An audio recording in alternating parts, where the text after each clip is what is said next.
আন্তর্জাতিক টি-20তে 50 উইকেটের মাইলফলক স্পর্শ করেছেন রিশাদ হোসেন।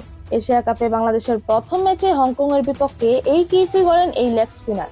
বল হাতে শিকার করেন 2 উইকেট। হংকং এর বিপক্ষে এশিয়া কাপে নিজেদের প্রথম ম্যাচে টস জিতে বোলিং এর সিদ্ধান্ত নেয় বাংলাদেশ। ইনিংসের সপ্তম ওভারে বোলিং এ আসেন রিশাদ। প্রথম 3 ওভারে উইকেট শূন্য থাকলেও বাজিমাত করেন নিজের শেষ ওভারে। হংকং এর ইনিংসের 19তম ওভারে বোলিং এ এসে 9 রান দিলেও স্পেলের শেষ 2 বলে সাজঘরে ফেরান নিজাকাত খান ও কিঞ্চিত শাকিব।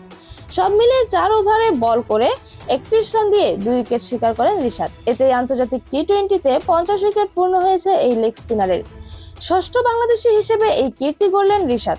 এর আগে টাইগারদের হয়ে আন্তর্জাতিক টি-20তে 50 বা এর বেশি উইকেট শিকার করেছেন সাকিব আল হাসান, মুস্তাফিজুর রহমান, তাসকিন আহমেদ, শরীফুল ইসলাম ও শেখ মেহেদী। সংখ্যার হিসেবে রিশাদ বাংলাদেশিদের মধ্যে দ্বিতীয় দ্রুততম।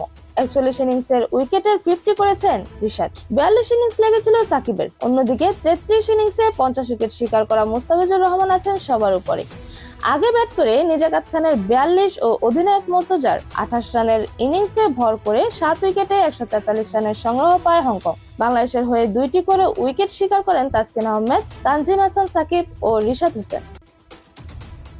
এরকম আরো নতুন নতুন খেলার আপডেট পেতে অবশ্যই চ্যানেলটি সাবস্ক্রাইব করে রাখুন। ধন্যবাদ। Flavours news.